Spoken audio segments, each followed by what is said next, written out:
Hey everybody, welcome back to Cityscape Brewing. Today is packaging day. So the moment we've been waiting for. Our beer is finally finished. In this case, we went through primary fermentation. We transferred it to a secondary vessel. We've been through secondary fermentation for a week, and now we're ready to package our beer. Some of you may be still bottling your beer, and some of you may be at keg stage. And I'm going to go through a demonstration of both. No matter what you're at, you can do that from this vessel. In some cases, you'd be transferring from a primary into your bottling bucket, or from a secondary even into your bottling bucket, where you might have a plastic bucket that has a spigot on the bottom, and you would attach a hose to the bottom of that spigot and let gravity then come through the hose to fill your bottles. In that case, you would probably be using, or I do recommend you using, what they call a pencil filler. We'll be using that today to demonstrate. This is a pencil filler. It's got a little spring at the bottom, and you, after it comes down the hose, you push this against the bottom of the bottle, and it fills up the bottle without splashing around the beer in there. If you are using a bottling bucket and bottling your beer, this is where you would be doing your cane sugar. You'd be mixing a little bit of water, bringing that to a boil. The instructions for that usually are on the kits for how much, depending on what size of a beer that you have. In this case, it's 5 gallons. You'd use a certain amount of corn sugar and water, boil that, pour that in your bottling bucket, rack the beer on top of that to mix the corn sugar in there. And that eventually is what's gonna have just enough sugar for the leftover yeast that's in your beer to actually carbonate your bottles. Today, since I'm not gonna be doing that, I'm gonna be just filling a couple of bottles. I've opted to use these little carbonation drops. You can get these at your homebrew supply store. Since I'm filling only a couple of them, just for demonstration, I'm going to use those. Just drop one of those in each bottle. They do have a little bit different flavor, so I wouldn't recommend using them for a full batch of beer. But in a pinch, it helps. I've done a couple of growlers where I've used a few of those instead of mixing any corn sugar.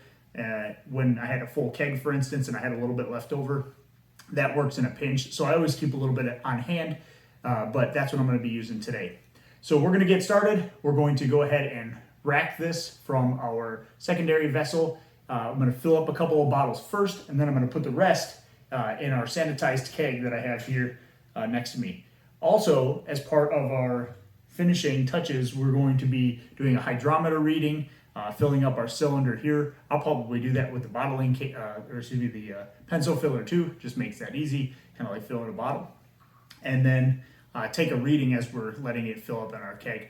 After that, we're going to be putting that on CO2 and letting that carbonate up, or we're going to be conditioning the beer, and in that case, you would leave it probably for a few weeks, about 14 days, maybe a third week, to finish up carbonation inside the bottles. And when that's happening, you're going to want to do that kind of in a temperature-controlled environment. In a dark closet, for instance, is where I usually kept mine, under the stairs. But nothing where it's going to get real hot or warm, or vice versa. But it's definitely not as temperature sensitive as when you did fermentation. I just would avoid, putting it in a garage where it might get hot or cold all the time. Colder seems to be better, but it also takes a little bit longer to condition and carbonate when it's at a lower temperature. So with that, let's get started with racking this and getting a couple bottles filled. All right, so like we did when we did our transfer from the primary fermenter to the secondary fermenter, I'm going to be using a racking cane. Again, mine doesn't have a spigot on the side of the glass carboy, and so I use the racking cane. If you were using the bottling bucket, again, you would use your tubing and connect right to that. In this case, we'll have to get that started by giving it a quick couple of pumps once I get this submerged into the beer. And then we're going to fill our cylinder for our hydrometer first, and then I'm going to fill a couple of bottles that I have sitting here, and we'll bottle and cap a couple of those. Before we got to this step, you're going to want to make sure all of your sanitation, your sanitation is done. So you're going to want to have cleaned and sanitized all of your bottles that you're going to be using, or your keg, and your transferring equipment. And so I've done that already. This is all cleaned and sanitized, and we're ready to get transferring. So in this case, I'm going to go ahead and put the bottle filler, just set that in our cylinder. I'm going to put this submerged into our beer, and I'm going to set it for about halfway down, so again, I don't disrupt the tube. But because the pencil filler is on here, it has kind of an air stop because of the spring that's on the bottom. So I'm going to actually press this down and hold it when I get this started so it can start transferring down. So I'm going to go ahead and give this a couple of quick pumps.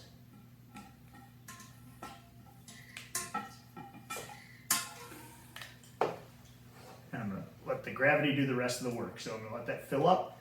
I'm going to pull that down. Now, the tube is full. I've got beer coming out. And in this case now, I'm going to take a bottle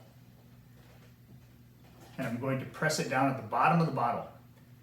And we want this for the gravity to do the work. So you're going to want to hold that lower than where our, move the keg out of the way here, lower than where the vessel is, where the beer is. So gravity is going to do most of the work. So you're going to do this, pick this up on a counter and do this near the floor, or sometimes I did it over like the dishwasher door. That's an easy way to make sure you don't drip all over.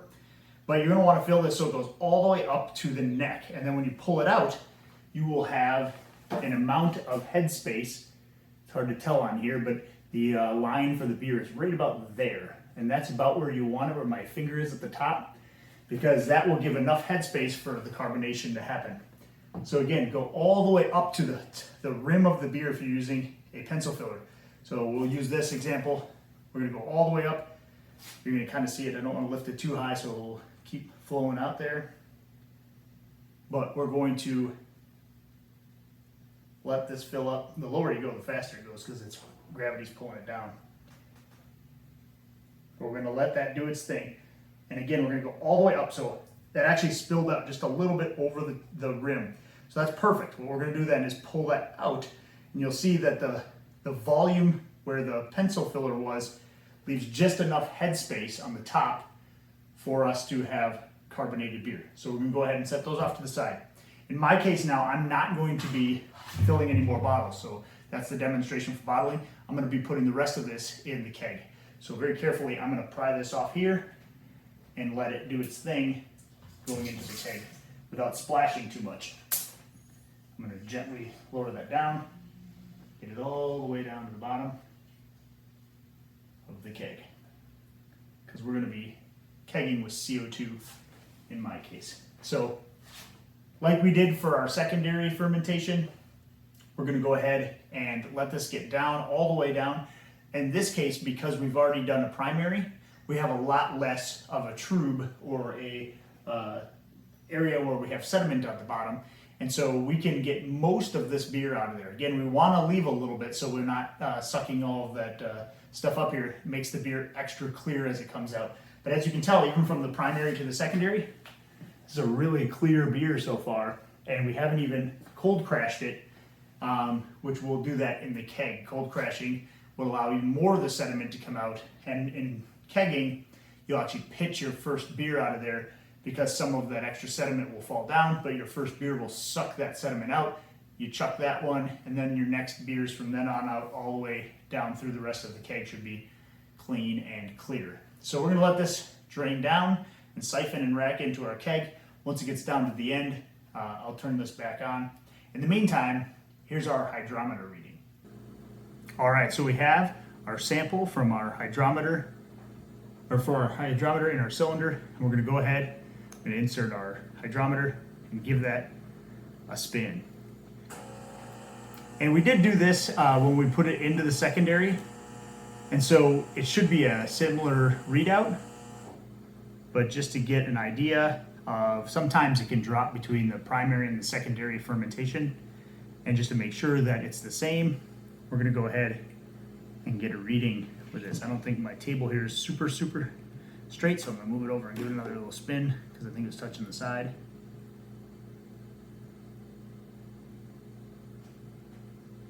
Yep, and it appears to be right at the same mark that we had previously, which was 1.009. So that's our final gravity. With that, we did our ABV at our last video on our secondary. It turned out to be right about 6.5% ABV. And so I'm happy with the final outcome. Again, like we did in our last video, perfectly okay to go ahead and take a little sample. This is finished beer other than being cold and carbonated. So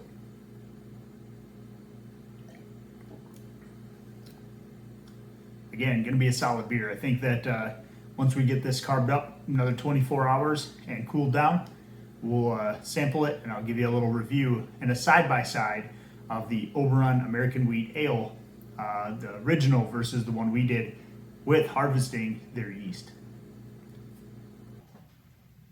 All right, we're getting a little bit down to just the last little bit, so I'm going to go ahead and give this a tilt. That way we can continue the flow. Again, I just press my hand underneath there gently. You can also do this with a bottling bucket. It's easier to kind of do, obviously, with a glass carboy because I can see through it, but a bottling bucket, it's the same difference. I even do this while I'm doing the bottle filling to get that last little bit out of there, because when you transfer to your bottling bucket, you shouldn't have any more sediment in there. And so you can actually get all of it out of your bottling bucket because you're transferring it from this vessel to the bottling bucket. And so when you're transferring from your primary or secondary into your bottling bucket, this is important to do that. And leaving a little bit so you don't have any of that sediment getting into your final packaged either keg or bottle. But we're getting down to it, and there's very little sediment in this one. I must have got most of it out in primary, but sometimes in secondary I have quite a bit too. So I'm going to go ahead, we're almost down to the end. I'm going to pull that out and then pull out my auto siphon hose and put that back in there without getting as much oxygen as possible. And then I'm going to go ahead and grab my lid from my sanitizer bucket. The sanitized clean lid. Go ahead and put that on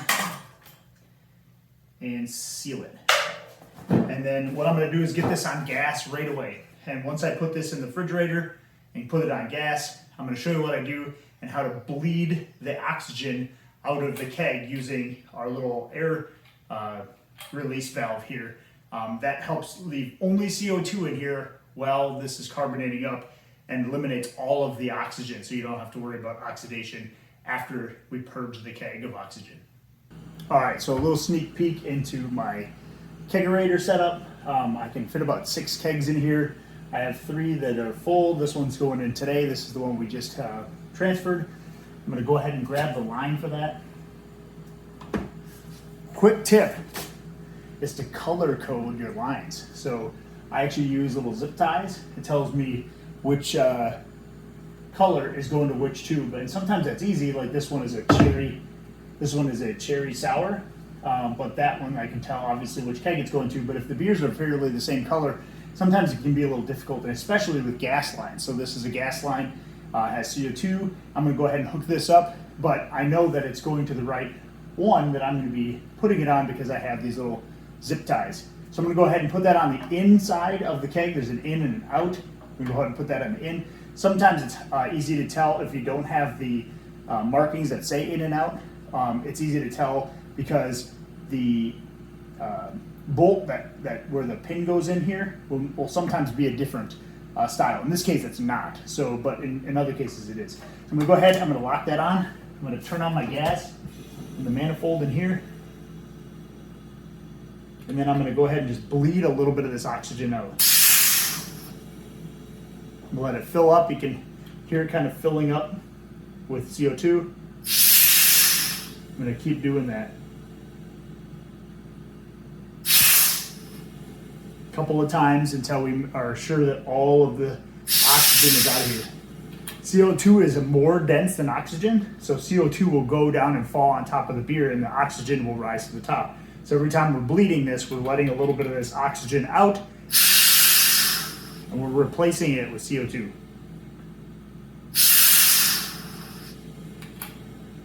Now I'm gonna go ahead and I'm gonna put this inside of my kegerator, or refrigerator in my case, large kegerator. And I'm not gonna hook on the line for the serving yet because it's not done carbonating, depending on how you do it. In this case, this line is just set at serving pressure, and that'll take about a week, maybe a little longer, in order to get up to carbonation level where we need it. I also have a different line in here that's in red back here, it's hard to tell.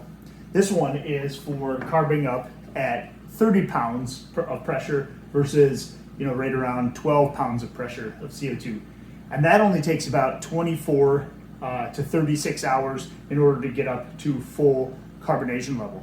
So in my case, I showed you here on our regular serving tap. I'm gonna go ahead and take that off, because what I'm gonna do is I'm gonna put this inside of my kegerator.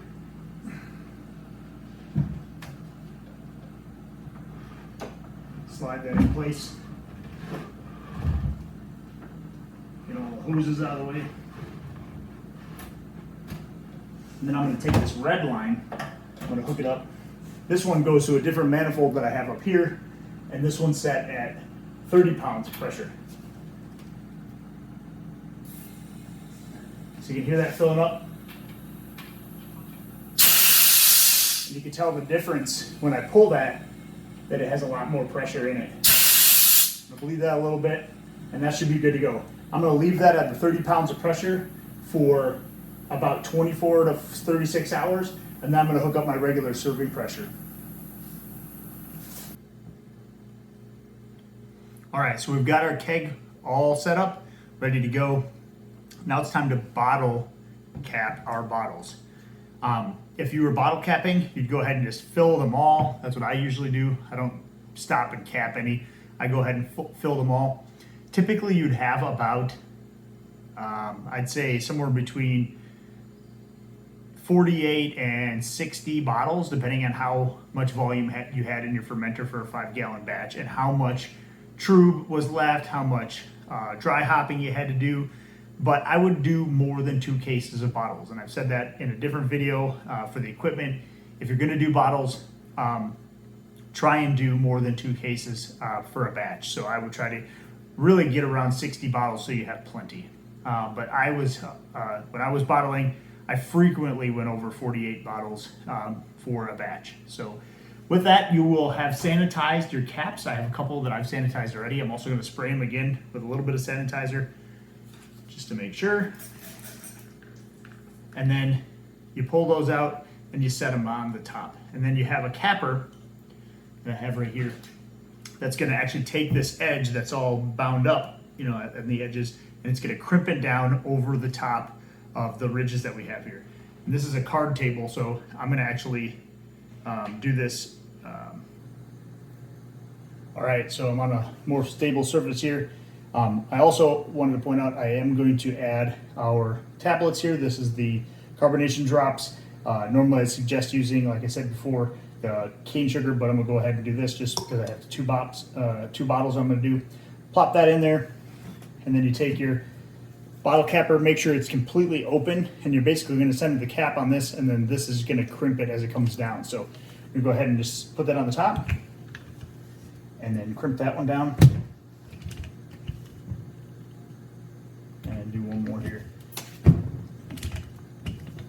What that does is just seal it down. Again, you should not be able to twist the bottles at all, bottle caps at all. So you can check them, but you don't want to pull real hard, but you shouldn't be able to move it, right? It should be crimped down. Should look like you just got it at any other store here, and it should be shouldn't have any of the flare out once you head down. So that should go all the way down, and it has a stopper anyway. So you'll be going down as far as you can when you bottle those. I don't recommend putting these in the refrigerator until the first couple of weeks of conditioning are done and the carbonation levels getting up, and then you can put them in the refrigerator. The room temperature is just fine for these to help it carbonate and limit light for that first couple of weeks. And then after about 2 weeks, I'd open one up and I'd try it out. If it needed a little bit more carbonation, or maybe it's perfect, you'll know you can either start putting them in the refrigerator, or you can leave it for another couple of weeks or a week to let it carbonate more. But after that, these bottles should be good for quite a while in storage. I've had beers sit there that I kind of even forgot about for up to a year, and they were fantastic. So when in doubt, sometimes they open up and they taste a little green. Give them a couple more weeks and you'll find out they taste fantastic.